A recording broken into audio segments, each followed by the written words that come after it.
Hello, everyone. I hope that you have had a wonderful weekend and checking in for the start of our third module.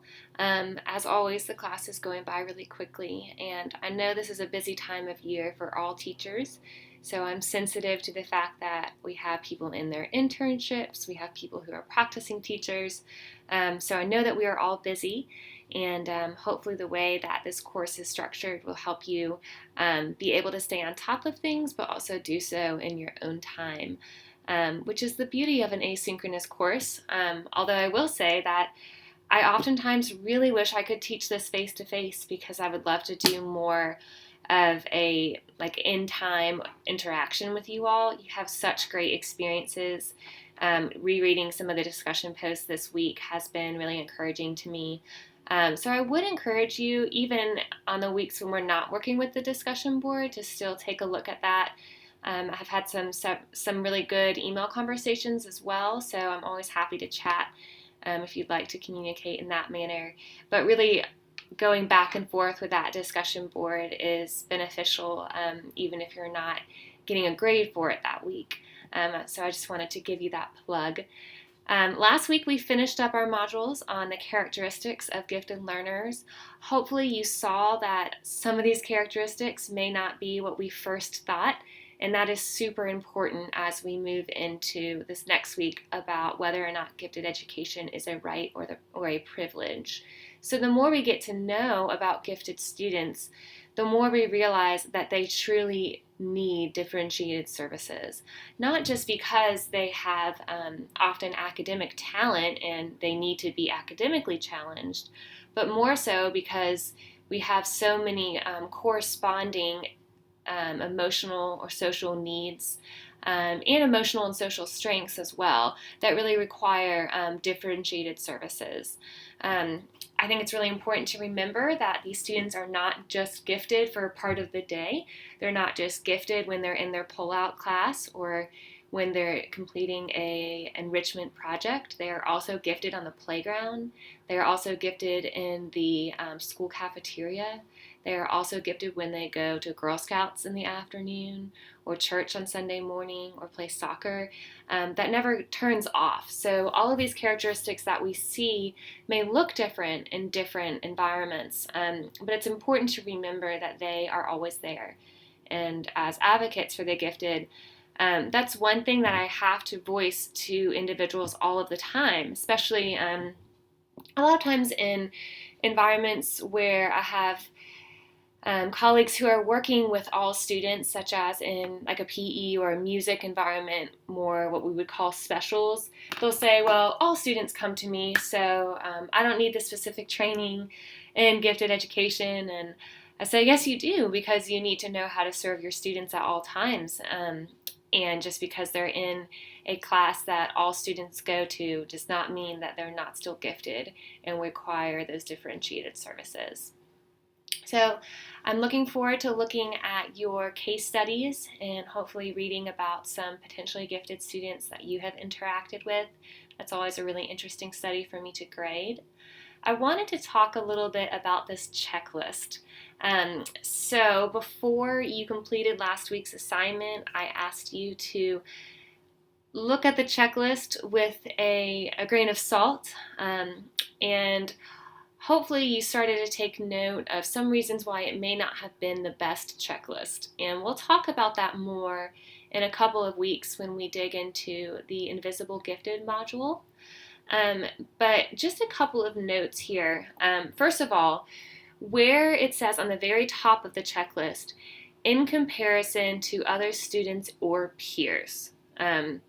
Don't look that over. So there's their phrase before you get to checking things off, and it says, in comparison to other students and other peers, how often does the student do X? That comparison is a little tricky, right? So this brings up an issue that is really difficult, where sometimes a student is gifted in one environment, but may not be considered gifted in another environment. So consider a student who his father or mother works in the military and they are moving every 3 years. There are certain states, as we'll see this week, that have more strict rules about what it means to be gifted and how to identify for gifted services than other states. So it could be that, well, when I was living in Nevada, I received gifted education services. Now, when I moved to Colorado, I no longer do. What's that doing for the social and emotional development for that student? So when we look at, and that'd be a norm referenced assessment, and that's typically how we, or one of the ways we identify is on some kind of norm referenced, usually an aptitude test. You have to remember that sometimes that becomes more difficult if they are using what's called local identification.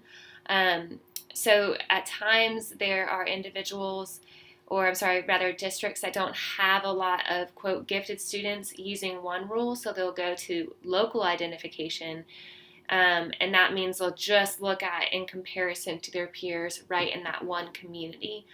So some students would not be nationally in the correct percentile, but they would be if we look at these local percentiles in terms of a norm reference test. So that local identification is a good strategy sometimes because we could pick up other students. But I just really wanted to point out that phrase compared to other students because it looks different in different environments. And as you'll see this week, different states are going to define giftedness differently. Therefore, you could be gifted in one area but not in the other. So just read that with a grain of salt, and you have to really know, well, compared to what students and compared to what peers. So that needs a lot more explanation in terms of this checklist. Another thing that I want to point out is there's not a lot of detail on this checklist. So we have words like intense or energy, and how I define intense may be very different than how Melina or Lexi or Davis would define intense. So we're going to be interpreting that differently. The checklist is worded pretty positively, so it is oftentimes just kind of promoting those assumptions we already have about gifted students. So we read things like the gifted student is curious. And when you read just curious, you usually think of the student who's like raising their hand and really involved. But like I've said, curiosity can be really annoying too when they're super curious about something unrelated to your content. That's still curiosity. It's just not curious or curiosity about what you want it to be about. So I do think that these characteristics are not very well worded in the sense that they are promoting some of these misconceptions that educators have about what the gifted should look like. For example, they mentioned in this checklist being a perfectionist, which is true. It's a characteristic we studied. But just like Elizabeth pointed out in her discussion post last week, well, perfectionism and procrastination really go hand in hand. Sometimes a student is procrastinating, but that's because they don't want to submit their work unless it's perfect. Well, that took us some digging to kind of come to that aha moment. And unless we're explicitly giving those types of examples on this characteristic checklist, we're probably just going to think of the perfectionists who turn everything in on time and follow all of the directions perfectly. Kylie also wrote in her discussion post that gifted students are not simply satisfied at finishing the task. So they want to finish the task perfectly, which can then kind of counteract with this task commitment that we see as another characteristic. So you really need more of an understanding of the holistic gifted child before we start breaking it into these specific characteristics to be checked off. So the checklist has a couple of issues. For example, when Lexi said in her discussion post that behavioral problems often arise because the children are bored, you don't really see much of an emphasis on potential behavioral problems in this checklist or even that explanation of why. And as Kylie said, misbehaviors are often misinterpreted. So this checklist is it's research proven and supported. There's a lot of research that goes into creating a checklist, and I'm sure that some of those items seemed random. The first time I saw this, I thought the item on completing jigsaws was random. But creating a checklist is not like you're just thinking of 13 characteristics of gifted children. There's a lot of statistics that goes behind that. So these are definitely supported by research, but as we'll see when we study the invisible gifted, there are better tools that prevent those teacher misconceptions that I think this particular checklist would likely just kind of support without even doing so purposely. So overall, again, I'm looking forward to looking at those case studies that you completed with the checklist. Do keep in mind that phrase, compare to your peers. So who are we comparing these students to, and what is that leading us to do? So we have to really be rooted in an understanding of what it means to be gifted and how our states and even our districts define giftedness as we're beginning to determine what types of services are required. So hopefully in this past module, we have convinced each other, and given your discussion posts, I'm sure we agree, that gifted students have very unique characteristics. And Melina did a great job in her discussion post just pointing out all of the ways that Adam was simply different from his peers. That would be a great anecdotal evidence to provide with that gifted characteristic checklist. So giving a lot of anecdotal evidence. We can call that, if we give multiple sources of evidence, we can use the word triangulation so that we know from multiple sources that our students are showing these gifted characteristics. Not just academic gifts, but also social and emotional gifts and needs. We have this concept of overexcitability, where gifted students are just feeling things so intensely. And they really do, as you guys have affirmed over and over, they require differentiated services. They cannot be met in the general education classroom without some type of differentiated service, not just for their academic needs, but also for their social and emotional needs. So I love to do this characteristic module before we jump into what I think is the hardest concept, which is if gifted education is a right or a privilege. Because you'll see all of these characteristics, and now we're recognizing how different these students are and how unique they are. But then we've got this real question of, well, what do we do about it, and who's going to educate them and how? So as we jump into our next module, I will say this is one that I personally struggle with, mainly because it bothers me how much misrepresentation or underrepresentation we have in gifted education, and it bothers me that there's a lot of disparity when it comes to gifted ed, that certain individuals may have more opportunities for services than others. So this module is entitled Gifted Education, a Right or a Privilege? So that should already make you start thinking. Do gifted students deserve, do they have a right to these services? Or is it a privilege to have gifted services? When you are in your field, in the teacher break room, which we take so many breaks, or talking to other parents, or talking to other educators, or just anyone, one of the most common questions you will get is gifted education really necessary? Do we really need to do it? Do we really need to fund it? Aren't these students already really smart? What else do they need? Isn't it just a privilege for some, but it shouldn't necessarily be a right? I hope that comment is making you a little angry. And this week and next week, we'll dig into a lot of the background that goes into answering that question. So the case study for this week is, again, based on a true story of a very fortunate family who had the economic resources to invest in some very specialized gifted education services. There are actually two questions that go along with this discussion post.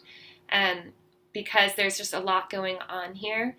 So the first question is, do all students have a right to gifted education services?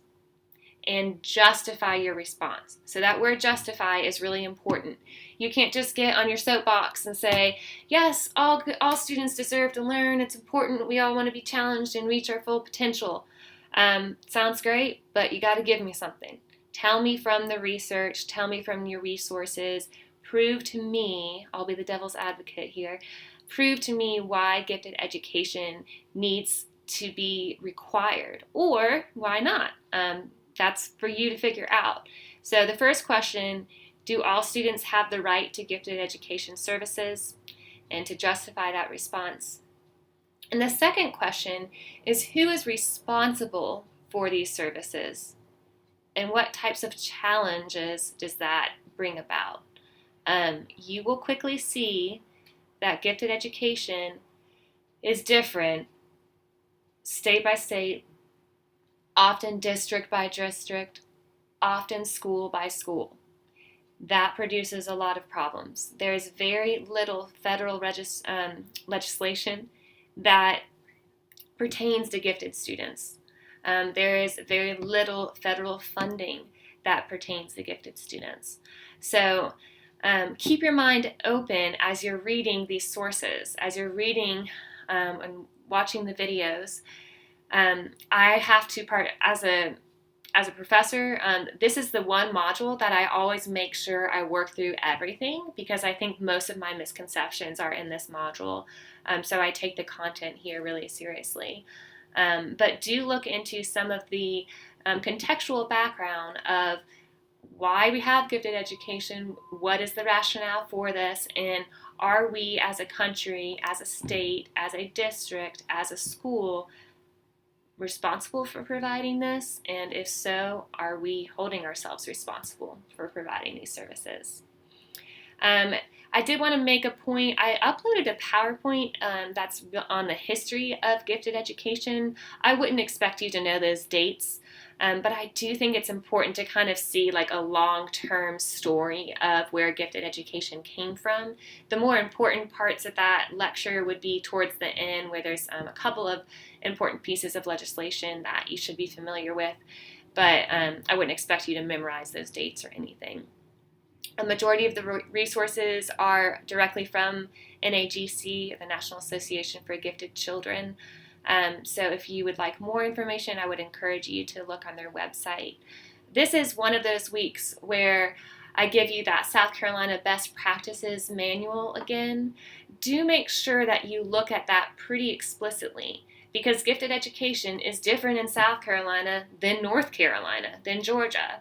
And you need to really dig into those specific requirements and services that are provided. As the majority of you are South Carolina teachers or educators, you really need to be familiar with what South Carolina provides. So as usual, your initial discussion posts will be due Friday evening, and your responses to those posts are due by Sunday evening. Again, there's kind of two discussion questions in one. So the first is, do all students have a right to these services, and to justify your response? And the second is to dig into who is responsible for providing those services and what challenges that provides.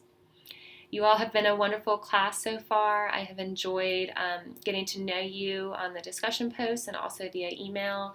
I've met some of you in person, which is great. If you have any questions or suggestions, please let me know.